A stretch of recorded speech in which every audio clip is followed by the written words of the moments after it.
UP में operation torch से बंगाल में ममता बनर्जी क्यों शॉक्ड है? उनकी जुबान पर बार बार यूपी का नाम क्यों आ रहा है? यूपी टू बंगाल कितने घुसपैठिए डिपोर्ट हुए हैं? बंगाल में एसआईआर के फर्स्ट फेज के रुझान आ गए हैं। बंगाल में शहर शहर गांव गांव कैसे घुसपैठिए डिटेक्ट हो रहे हैं? कैसे उन्हें सीधे बांग्लादेश बॉर्डर डिपोर्ट किया जा रहा है? वोटर लिस्ट में कितने बड़े गड़बड़ झाले का पर्दाफाश हुआ है? यूपी में चल रहे ऑपरेशन टॉर्च ने बंगाल में ममता बनर्जी को क्यों टेंशन दे रखी है? जवाब इस रिपोर्ट में जानिए।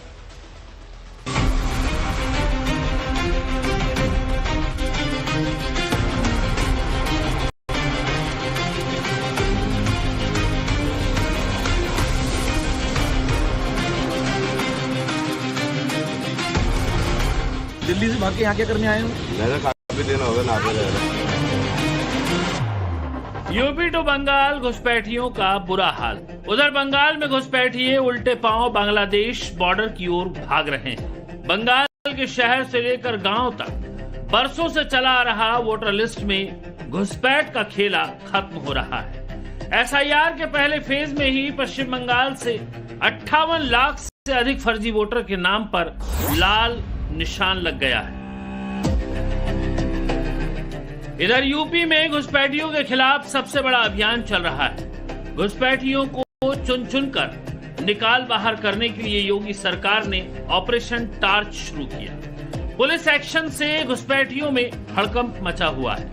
एसआईआर तो पहले से ही चल रहा था, अब ऑपरेशन टार्च ने वोट शुद्धिकरण पर चल रही सियासी लड़ाई को और धार दे दिया है। देखिए, एसआईआर एक कानूनी जामा पहनाने की कोशिश की जा रही है। वोट चोरी को सिलेक्ट करके टारगेट करके नाम काटे जा रहे हैं। ये ना केवल बिहार में हुआ, ये दिल्ली, गुजरात सब जगह किया जा रहा है। गुजरात में अभी थोड़े दिन पहले वहां यात्रा पे था।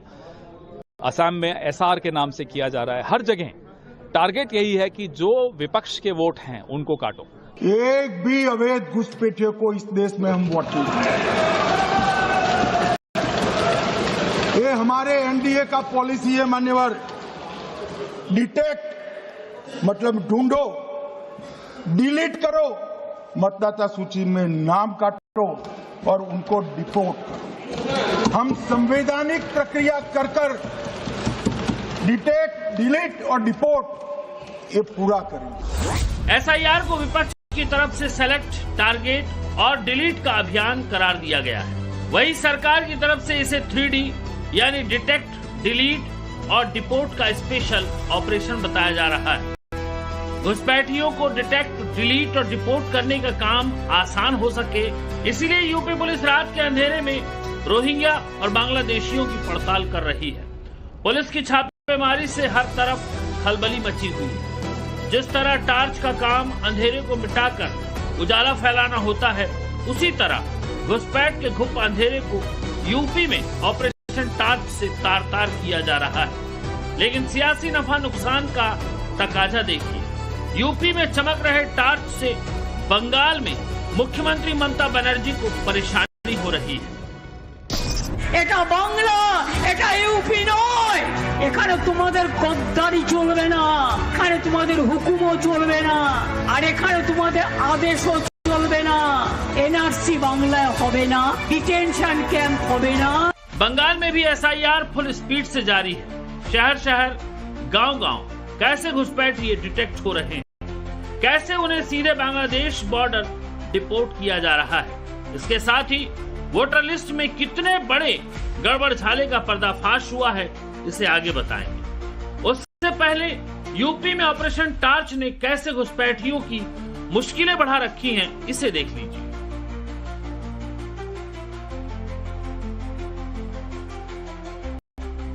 बांग्लादेशियों और रोहिंग्याओं को पकड़ने के लिए हर जिले में अभियान चल रहा है। हर शहर, हर कस्बे, हर गांव की तलाशी ली जा रही है। घर घर दस्तक देकर लोगों की पहचान की जा रही है। जो भी संदिग्ध सामने दिखते हैं, यूपी की पुलिस उनसे पूछताछ कर रही है। लगे हाथ पकड़ में आए घुसपैठियों को सीधे डिटेंशन सेंटर में डाला जा रहा है। लखनऊ से लेकर मऊ, वाराणसी, मुजफ्फरनगर, श्रावस्ती, कानपुर तक यूपी के हर जिलों में झुग्गियों, झोपड़ियों के साथ साथ ऐसी जगहों पर चेकिंग चल रही है जहां घुसपैठियों के छिपने की आशंका है। ये लोग कौन हैं? कहां से आकर यूपी में घुसपैठ किए हैं? यूपी आने से लेकर बसने तक में इनकी मदद किसने की? कैसे इनके घर बसे? कैसे इनके नाम वोटर लिस्ट से जुड़े? सबकी पड़ताल हो रही है। ऑपरेशन टार्च का असर भी साफ साफ दिख रहा है। बांग्लादेशी और रोहिंग्या घुसपैठिए जो बरसों से वोट बैंक बनकर यूपी में छिपे बैठे थे, उनकी जमीन दरक गई। मिसाल के तौर पर आप लखनऊ के कृष्णानगर से आई ये तस्वीर देख लीजिए, जहां इन झुग्गी में बरसों से रहने वाले लोग सामान के साथ फरार हो गए हैं। 2 दिन पहले इस बस्ती में पुलिस ने जांच भी की थी और आज ये पूरी बस्ती खाली हो गई। नवभारत की टीम जब यहाँ पहुंची तो देखिए कैसे यहाँ पूरी बस्ती में सन्नाटा पसरा मिला। राष्ट्रीय किसान मंच लगातार सरकार से पत्र भेजकर यहाँ की जांच करने की मांग कर रहा था। देवेंद्र जी साथ में मौजूद भी हैं।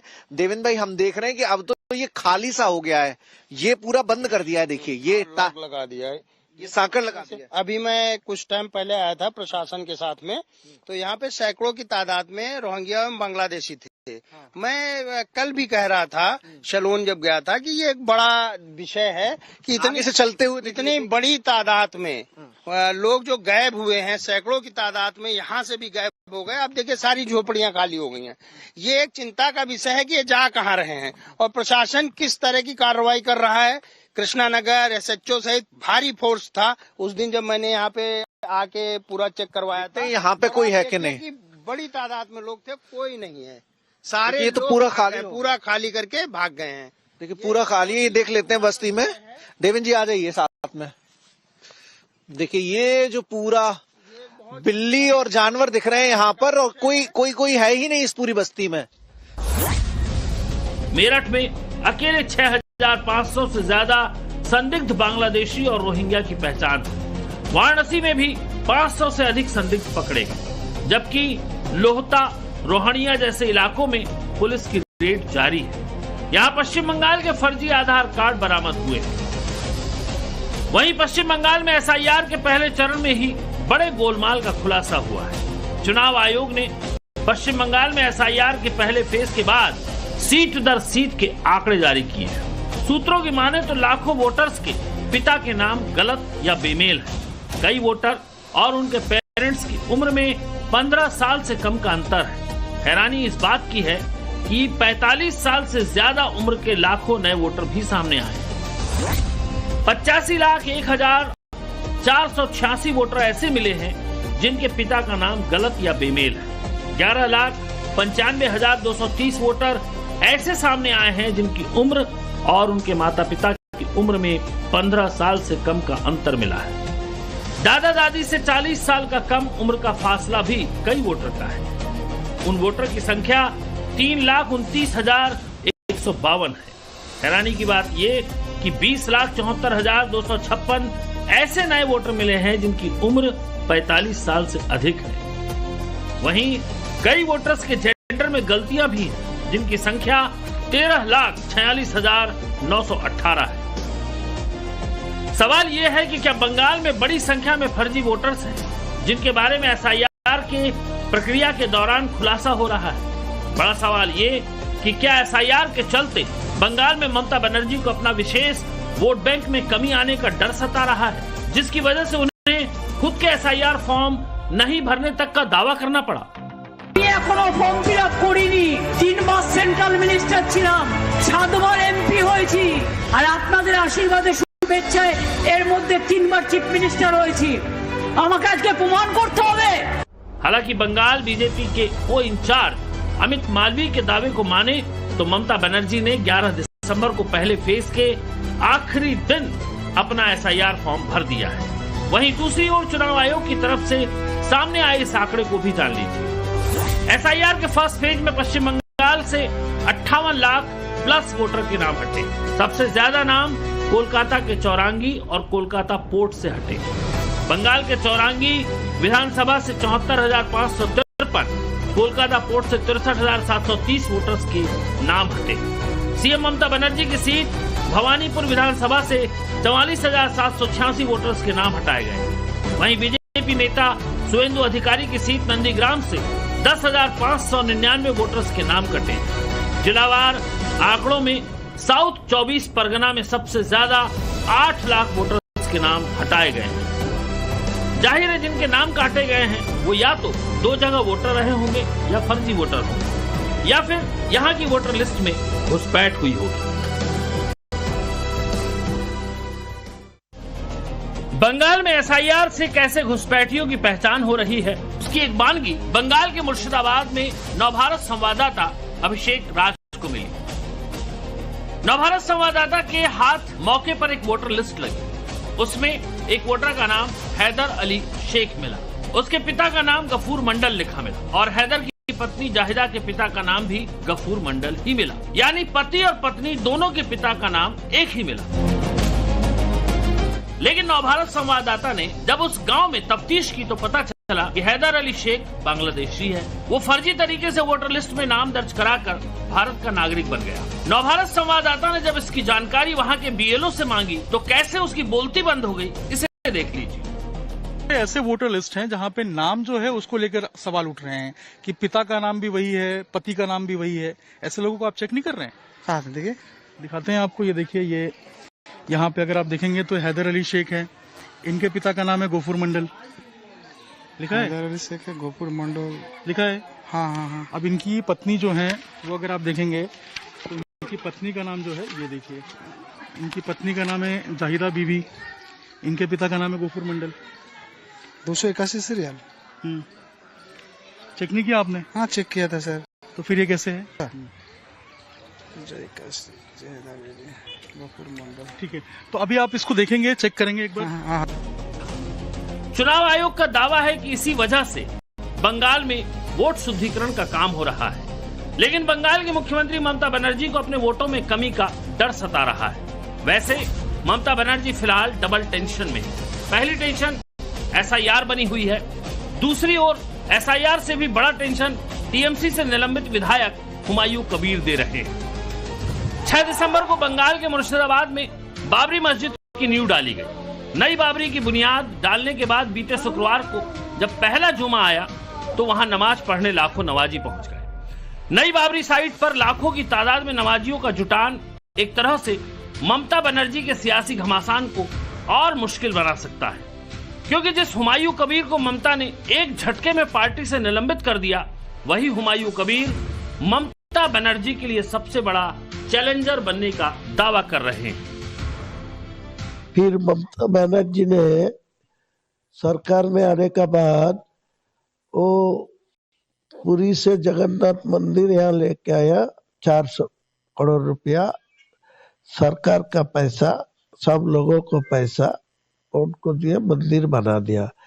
फिर सिलीगुड़ी में 21 जगह भी दे दिया। यहाँ 15 एकड़ न्यू टाउन में, राजारहाट में 15 एकड़ और लगभग आज का दिन में 1100 रुपया नहीं, ये सब दे दिया। तो इनको तो हक कैसा करने का होना।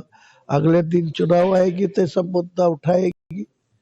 कौन किसी को चुनाव में वोट डालेगी वो मालूम हो जाएगी। हुमायूं कबीर को सीधे ममता बनर्जी को चुनौती देने का हौसला यूं ही नहीं मिला, ये हौसला उन नमाजियों को देखकर मिला है। अभी नई बाबरी की नींव भी ठीक तरह से नहीं खुली, तभी यहाँ लाखों लोग नमाज के लिए जमा हो रहे हैं। सोचिए, जब यहाँ नई बाबरी की दीवार खड़ी होने लगेगी, फिर कितने मुसलमानों को खींचने वाला ये मैग्नेट बनेगा।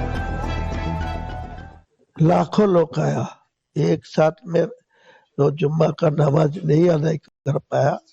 सारे लोग 50 से 60 हजार लोग एक साथ में नमाज अदा किया।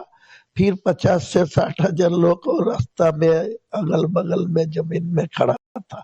इसीलिए मैं ऐलान कर दिया, पहला नमाज होने के बाद फिर 15 मिनट के अंदर दूसरा फिर नमाज अदा करेंगे।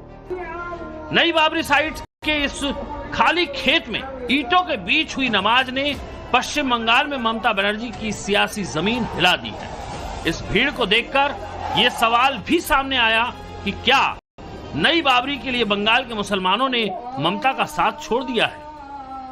जो पहला जुम्मा नमाज हुआ, इतना कवर हुआ, इतना आदमी आया, मेरा ख्याल से लाखों लोग जमा हो गया नमाज पढ़ने के लिए। बाबरी मस्जिद का जो लीम रखा गया, उनको मैदान तो अभी पूरे नहीं हुआ, वो जमीन का ऊपर लाखों आदमी आके वो नमाज पढ़ने के लिए आया। तो एक बार में नमाज में नहीं पूरा हुआ, सेकंड टाइम भी नमाज पढ़ना। सुना आपने, नई बाबरी की खाली जमीन पर नमाज पढ़ने का हुमायूं कबीर का आइडिया मुर्शिदाबाद के मुसलमानों को इतना पसंद आ गया कि मस्जिद बनने से पहले ही वो लाखों की तादाद में नमाज पढ़ने आ गए। तो वहीं बीजेपी के नेता बंगाल में हिंदू वोटों को एकजुट करने में जुटे हुए हैं। बीजेपी को लाइए, वो मस्जिद मंदिर बनाइए, लेकिन बाबर का नाम लिखने नहीं दूंगा। बीजेपी बाबर का नाम पश्चिम बंगाल में लिखने नहीं देगा। बीजेपी को लाइए, ममता रहेगी तो बाबर का नाम लिखा जाएगा। बीजेपी कह रही है कि बंगाल में ममता बनर्जी रहेगी तो बाबर का नाम लिखा जाएगा। वहीं हुमायूं कबीर का दावा है कि फरवरी में वो 1 लाख मुसलमानों से पवित्र कुरान पढ़वाएंगे, फिर नई बाबरी मस्जिद बनाने का काम शुरू होगा। साफ है, नई बाबरी ममता बनर्जी के लिए दुधारी तलवार बनी हुई है, क्योंकि जिस वक्त बंगाल में चुनावी अखाड़ा खुला होगा, उस वक्त नई बाबरी की दीवार खड़ी होनी शुरू हो जाएगी। ऐसे में ममता बनर्जी की सबसे बड़ी चुनौती उस फासले को पाटने की होगी जो उसके वोट बैंक को नई बाबरी की दीवार बढ़ा सकती है, क्योंकि बंगाल का चुनावी इतिहास गवाह है। 2011 में ममता बनर्जी के लिए बंगाल के मुसलमानों ने लेफ्ट से किनारा कर लिया। 2021 में बंगाल के मुसलमानों ने ममता के लिए कांग्रेस को छोड़ दिया। अब देखने वाली बात यह होगी कि 2026 में बंगाल के मुसलमान नई बाबरी और ममता में किसके साथ रहेंगे। हुमायूं कबीर का दावा है कि उन्होंने सबसे पहले ममता बनर्जी को ही नई बाबरी का ऑफर दिया था, लेकिन ममता बनर्जी ने हुमायूं कबीर को मीर जाफर गद्दार बताकर पार्टी से निलंबित कर दिया। लेकिन अब हुमायूं कबीर खुद को बंगाल का ओवैसी करार दे रहे हैं, नई बाबरी के नाम पर बंगाल के मुसलमानों को खींच रहे हैं। तो ममता बनर्जी उसका गुस्सा SIR के बहाने निकाल रही है। For more of such videos, do like, share and subscribe to ET Now Swadesh.